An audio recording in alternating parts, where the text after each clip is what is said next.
The modest attire of Muslim women has become so commonplace that hijab, the Arabic word used to refer to the Islamic dress code, is now commonly used in English. One of the most visible aspects of Islam, hijab, is often the subject of controversy as well. Some view it as a sign of the oppression of Muslim women, while some others see it as an obstacle to the integration of Muslims in Western society. However, to Muslim women who practice hijab, it represents an act of obedience to God. It also represents a step towards freedom from being judged by their looks rather than their intellect. Non-Muslims tend to believe that modesty is only mandated for women. Modesty is actually mandated for both men and women. The difference lies in how they are required to implement it. The glorious Quran says in chapter 24, verses 30 and 31.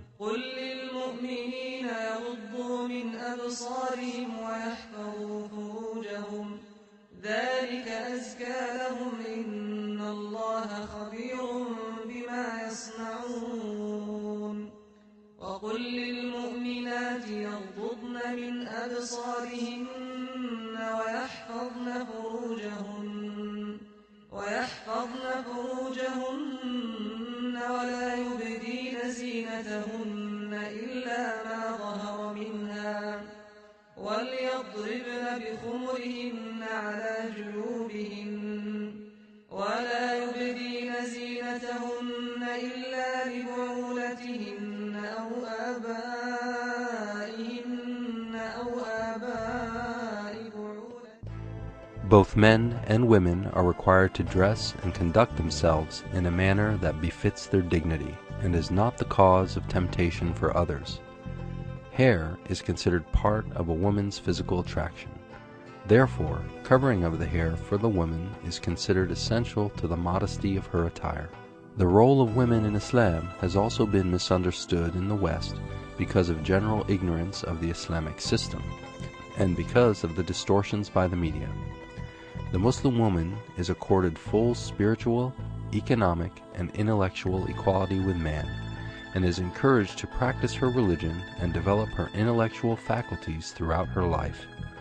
In Islam, relations between the sexes are based on the principle of complementing each other. Because of the importance of the family as a fundamental building block to human society, Islam governs the relationship between men and women in the context of marriage. Illicit sexual activities and homosexuality are not permissible in Islam. The Quran teaches us that women have their rights and duties and are favored over men in some areas. Similarly, men have rights and duties and are favored over women in other areas. This is best described in the following verses. Chapter 4, verse 32. ولا تتمنوا ما فضل الله به بعضكم على بعض للرجال نصيب مما اكتسبوا وللنساء نصيب مما اكتسبن واسألوا الله من فضله إن الله كان بكل شيء عليما. One concept about Islam that a lot of non-Muslims and Westerners have is the whole concept of hijab, or the veil. This we call hijab. And some question, why do you wear it? When do you start wearing it? Do you wear it all the time?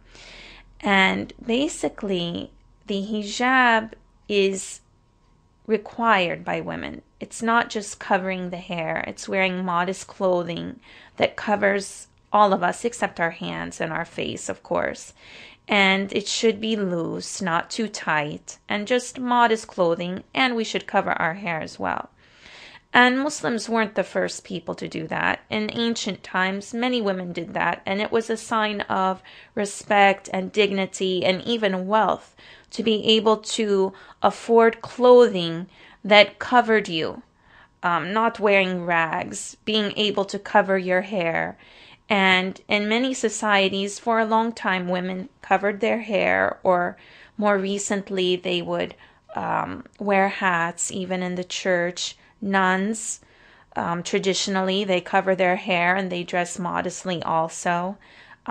As Muslims, there's not a certain color that we need to wear or a specific type of veil. Sometimes based on where the Muslims are from, it could be their tradition. في عقيدتنا إذا صلحت المرأة صلح المجتمع كله، بل هي الأصل، وكما يقال وراء كل عظيم امرأة.